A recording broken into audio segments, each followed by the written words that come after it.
Kami hidup dan saya dibesarkan di Pulau Belitung, Provinsi Bangka Belitung, yang kemarin Pak Presiden Prabowo Subianto datang ke kampung saya di Pulau Bangka. Itu termasuk pulau terkaya di Indonesia ini.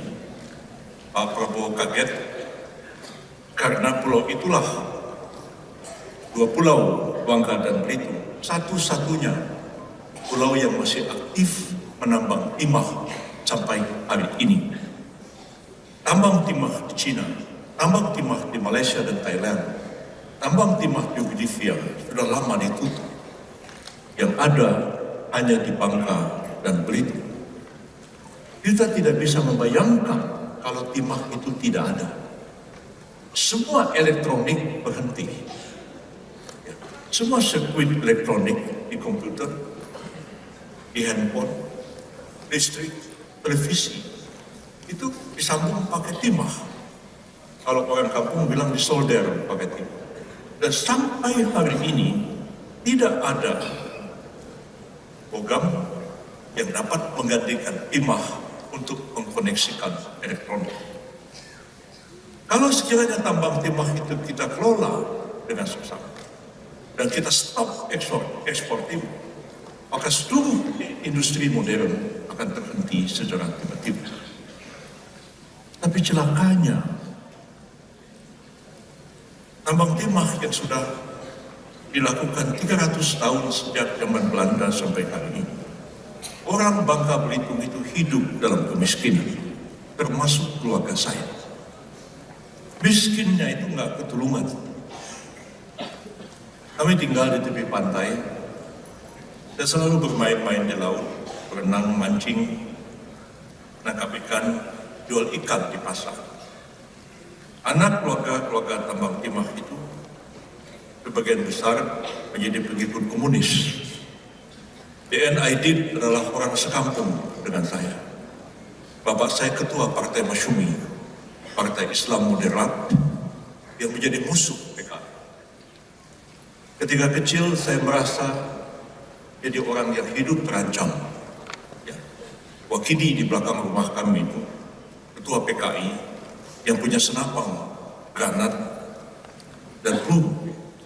Dan saya menyaksikan Wakidi itu ditembak pada tahun 1965 ketika terjadi peristiwa G30S. Saya menyaksikan beberapa orang tetangga kami, Ketua Gerwani, guru saya SD, Ketua Pemuda Rakyat yang masih hidup sampai hari ini, satu-satunya ekstapol yang masih hidup, yang saya temui di kampung. Mereka jadi kekuatan kiri yang radikal. Sebagian besar buruh timah itu menjadi pengikut Partai Komunis pada waktu itu. Karena ketidakadilan dan karena ketidakseimbangan, karena eksploitasi yang luar biasa terhadap kampung kami dan kepada buruh orang-orang kecil, sehingga Aidit yang waktu masih kecil menjadi muazzin di masjid berubah menjadi ketua PKI yang terkenal dalam sejarah Indonesia. Pak Prabowo kemarin kaget, di gudang-gudang smelter timah ditemukan logam yang namanya ponasit xenotim. Saya masih kecil tahu barang. Saya tahu uranium, saya tahu thorium, saya tahu macam-macam rare elemen, rare earth, karena banyak di kampung saya. Harganya $200.000 per ton, disimpan di gudang-gudang.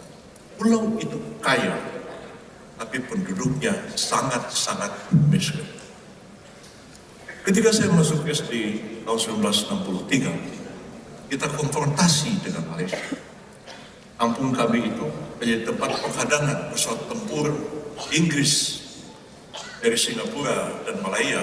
Kalau mereka menyerang Jakarta, maka harus dihadang di Pulau Belitung itu. Maka situ ada pangkalan angkatan udara yang sangat besar di zaman itu. Tiap hari orang tempat perang, latihan militer.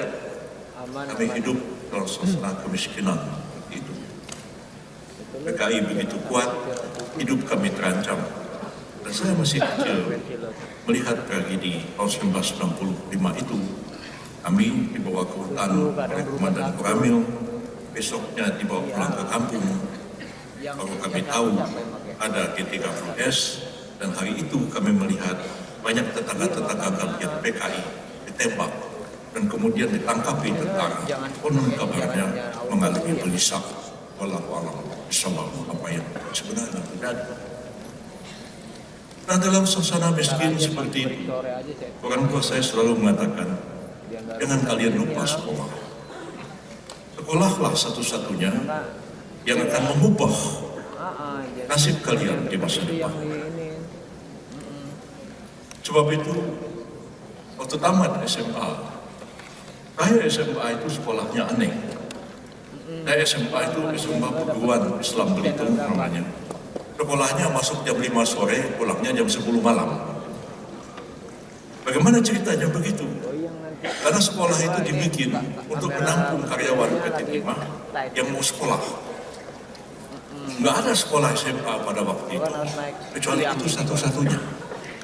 Ada satu lagi SMA negeri di kabupaten, tapi jaraknya sekitar 90 km dari rumah saya. Saya sekolah SMA malam itu.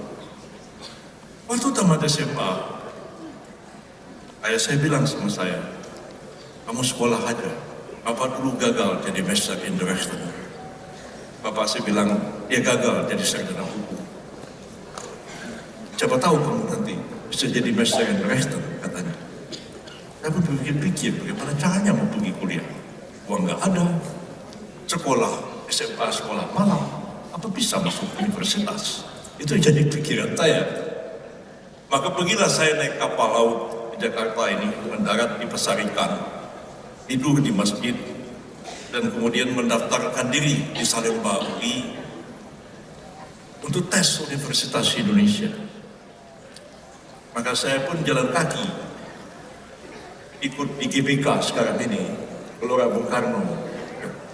Ribuan orang kayak nonton sepak bola, tes masuk UI zaman itu. Manalah awak ini bisa lulus dalam pikiran saya menghadapi teman-teman ini. Akhirnya saya terkejut ketika membaca koran Salemba pada waktu itu. Nama saya ada di antara 250 mahasiswa yang diterima di Fakultas Hukum UI. Nggak bisa saya membayangkan kok orang sekolah SMA malam ya tiba-tiba bisa lulus Fakultas Hukum UI. Mulailah saya kuliah dan tinggal di sebuah masjid namanya Masjid Al-Falah di Bendungan Hilir sekarang ini. Kuliah di Rawamangun pada zaman itu. Kuliah, benar-benar saya kuliah. Nggak ada duit, saya jadi kondektor bis. Nggak ada duit, saya jadi guru bela diri di Bulungan dan di Masjid Agung Al-Azhar. Karena di kampung saya belajar untuk bela diri di sebuah kelenteng. Ajarlah saya membela diri itu. Dapat sekedar itu. Maka orang-orang tanya sama saya, kenapa kamu mati-matian kuliah itu? Saya bilang, kalau saya gagal kuliah ini, saya balik ke kampung, saya jual ikan di pasar. Saya nggak punya pilihan.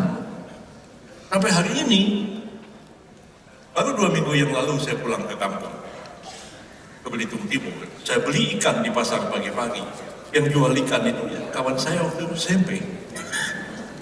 Sampai sekarang masih jual ikan di kampung. Jadi kalau saya dulu tidak sekolah, barangkali ya, nasib saya tidak bedanya dengan teman-teman lain yang jadi nelayan atau jual ikan di pasar. Maka mati-matian kita